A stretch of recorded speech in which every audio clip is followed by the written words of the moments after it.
아빠가 읽어주는 매일 큐티 말씀.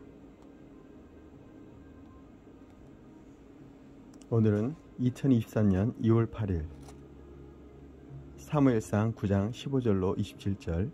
왕에 대한 암시, 왕을 세울 준비. 사울이 오기 전날에 여호와께서 사무엘에게 알게 하셔 이르시되, 내일 이맘때 내가 베냐민 땅에서 한 사람을 내게 보내리니 너는 그에게 기름을 부어 내 백성 이스라엘 지도자로 삼으라. 그가 내 백성을 블레셋 사람의 손에서 구원하리라. 내 백성의 부르짖음이 내게 상달되었으므로 내가 그들을 돌보았노라 하셨더니, 사무엘이 사울을 볼 때 여호와께서 그에게 이르시되, 보라, 이는 내가 내게 말한 사람이니 이가 내 백성을 다스리리라 하시니라. 사울이 성문한 사무엘에게 나가서 이르되, 선견자의 집이 어디 있는지 청하건대 내게 가르치소서 하니, 사무엘이 사울에게 대답하여 이르되, 내가 선견자이니라. 너는 내 앞서 산당으로 올라가라. 너희가 오늘 나와 함께 먹을 것이요 아침에는 내가 너를 보내되 내 마음에 있는 것을 다 내게 말하리라. 사흘 전의 일은 내 암나기들을 염려하지 말라 찾았느니라. 온 이스라엘이 사모하는 자가 누구냐? 너와 내 아버지의 온 집이 아니냐 하는지라. 사무엘이 사울과 그의 사원을 인도하여 객실로 들어가서 청한 자 중 상석에 앉게 했는데 객은 30명 가량이었더라. 사무엘이 요리인에게 이르되, 내가 내게 주며 내게 두라 말한 그 부분을 가져오라. 요리인 넓적다리와 그것에 붙은 것을 가져다가 사울 앞에 놓는지라. 사무엘이 이르되, 보라, 이는 두었던 것이니 내 앞에 놓고 먹어라. 내가 백성을 청할 때부터 너를 위하여 이것을 두고 이때를 기다리게 하였느니라. 그날에 사울이 사무엘과 함께 먹느니라. 그들이 산당에서 내려 성읍에 들어가는 사무엘과 함께 지붕에 담화하고, 그들이 일찍 일어날새 동틀 때쯤이라.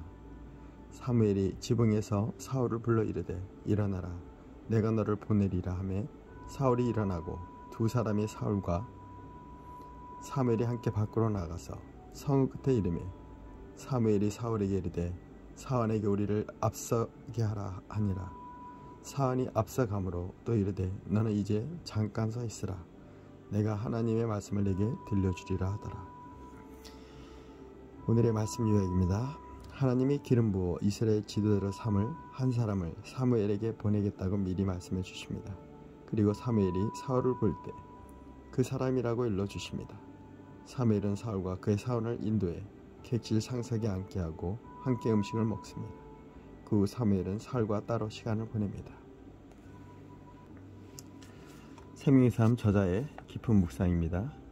왕이 될 것을 암시해줌. 9장 15절로 21절.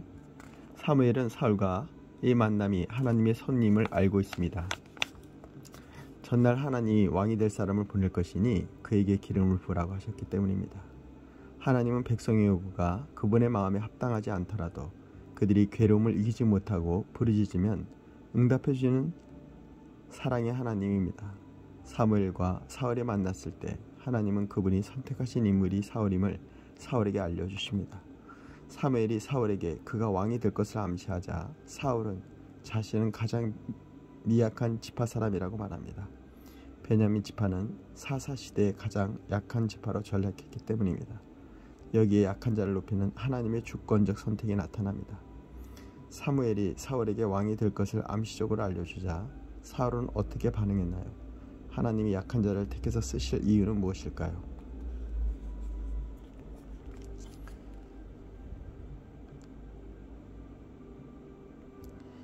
자, 중요한 인물을 암시해준 9장 22절 27절. 사무엘은 하나님 명령대로 사울을 왕으로 세우는 역할을 충실히 감당합니다.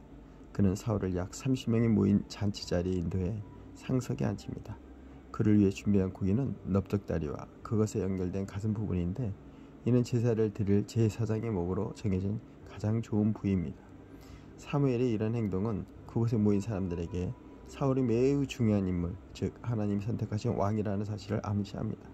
사무엘은 사람들에게 사울을 소개하기 위해 이런 자리를 마련한 것입니다. 잔치가 끝난 뒤 사무엘은 사울에게 방을 제공하고 그곳에서 담소를 나눕니다. 아마도 하나님에 대한 지식과 그분의 뜻을 전달했을 것입니다. 하나님은 사무엘을 통해 사울의 마음을 차근차근 준비시키십니다.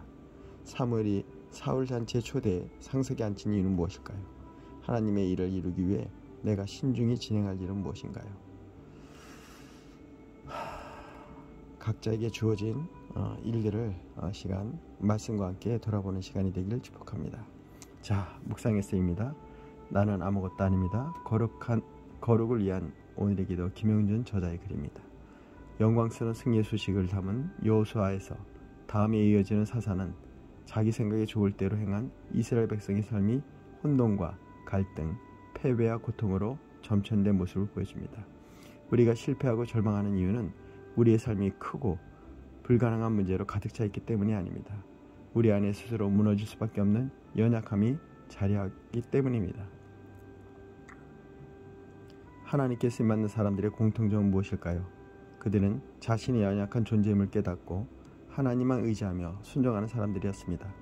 하나님은 바울을 쓰셨지만 그가 엄청난 지식을 가졌다고 해서 그를 율법 박사로 높이지 않으셨습니다. 오히려 그에게 알 수 없는 고난을 허락하셔서 스스로 고난을 이길 수 없음을 겸손히 고백하게 하셨습니다. 모든 것을 내려놓고 주님만 의지하게 하셨습니다. 자신의 연약함에 머물지 않고 더욱 강하고 담대하게 주님을 붙잡게 하셨습니다. 하나님, 우리가 자신을 의지할 수 없는 연약한 존재임을 깨닫기를 원하십니다. 동시에 주님만 의지하며 나아가기를 기다리십니다. 내 의지와 결심, 노력으로는 한순간도 주님이 원하는 모습으로 살 수 없음을 날마다 고백하십시오. 매 순간 주님이 기뻐하는 삶을 살도록 간구하십시오.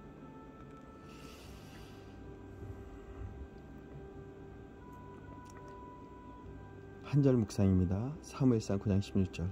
하나님은 사람을 돌보는 자를 지도자로 세우십니다. 하나님이 세우시는 왕은 백성을 섬기고 백성의 부르짖음에 응답하고 백성을 대적으로부터 구원할 사람입니다. 여기서 하나님은 내 백성을 3번이나 언급하시며 왕을 세우시는 이유가 백성을 돌보기 위함을 강조합니다. 하나님이 지도자를 세우는 제일 목적은 명예와 존경이 아니라 사랑과 섬김입니다. 지도자는 높아지기보다는 낮은 곳에서 더 섬기려는 거룩한 싸움을 해야 합니다. 오늘의 명언입니다. 평범한 한 사람을 특별한 영향력을 발휘하는 인물로 변화시키는 동력은 하나님의 비전이다. 스테이시 라인하트. 평범한 한 사람을 특별한 영향력을 발휘하는 인물로 변화시키는 동력은 하나님의 비전이다. 스테이시 라인하트입니다.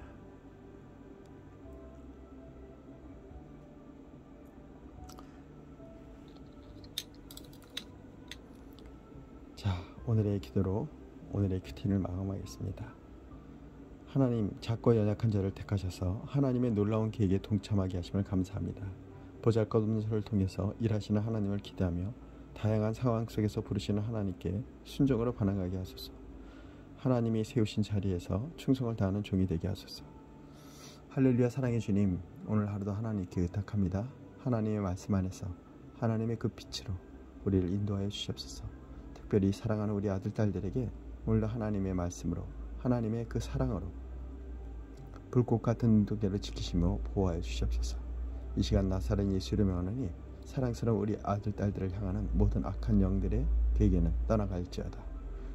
육신의 연약함, 정신의 연약함도 이 시간 나사렛 예수의 이름으로 명하노니 모두 묶임받고 떠나갈지어다. 치유될지다. 회복될지어다.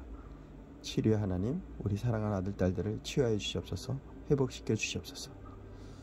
예수님의 이름으로 기도했습니다. 아멘.